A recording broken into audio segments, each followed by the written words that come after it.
Bonjour Samuel. Bonjour. Premièrement, pour vous nous expliquer en gros, c'est quoi la Maison de la Culture? En fait, la Maison de la Culture Grande-Rivière est l'organisme reconnu par la MRC du Rocher-Percé comme porteur de l'entente du développement culturel de la MRC. Autrement dit, c'est nous qui met en action la politique culturelle sur le territoire, puis on a une enveloppe pour réaliser des projets sur l'ensemble du territoire, soit de Port-Daniel à Percé. Sinon, j'ai aussi des mandats plus municipaux avec la Ville de Grande-Rivière et d'autres villes. Comme par exemple, nous réalisons les spectacles du Spot, qui sont des spectacles offerts à la population de Grande-Rivière. Puis on appelle les spectacles du Spot spectacles publics ouverts à tous. Donc, c'est des spectacles très peu coûteux, c'est 2 $ l'accès. Puis on offre une programmation assez variée. Puis cette année, on ajoute même un volet en danse contemporaine qui va être présenté à Grande-Rivière et à Percé. Donc, à ce niveau-là, on est un organisme un peu dans ce but-là, qui est de favoriser le développement de la culture dans la MRC, tout en répondant à une offre pour la population. D'accord. Puis là, il y a un nouveau projet qui est en cours, qui s'en vient prochainement. C'est le projet Moins 19. Pouvez-vous nous en parler un peu? Oui, c'est ça. En fait, Moins 19 degrés, c'est un projet qui est né, en fait, dans la tête de John Michaud, qui est mon partenaire au niveau de la coordination de ce beau projet-là. Et aussi le Illuminons Percé, qui est c'est une initiative citoyenne, en fait, qui est partie de Percé il y a 3 ans, qui pour illuminer la ville avec différentes lumières, car l'hiver à Percé, c'était quand même assez noir. Donc, cette initiative-là, c'était partie de là. Puis là, on est rendu au 3e volet du projet. Puis ils nous ont dit, ben voilà, on veut quelque chose de nouveau avec ces lumières-là.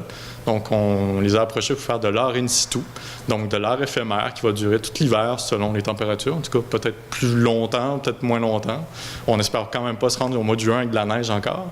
Mais du moins, ça va être des installations en glace, en neige et avec de la lumière qui va être sur différents sites.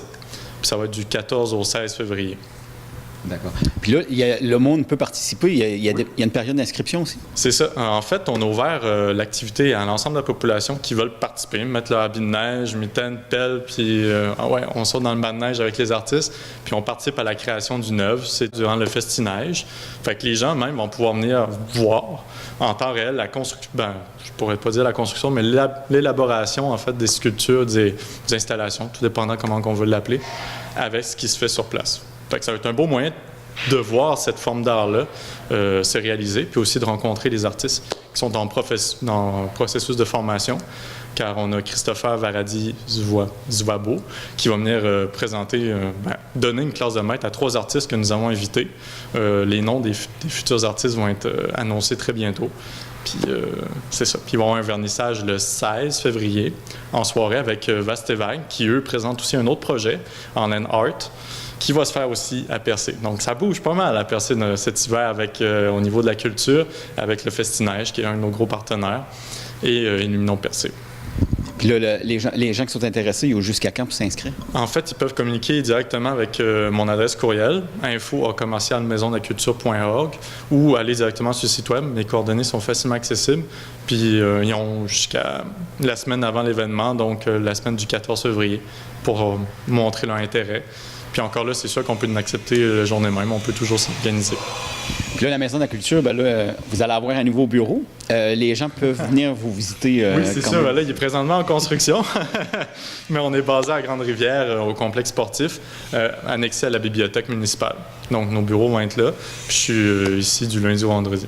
Donc, il y a toujours moyen de venir me voir ou encore de me téléphoner.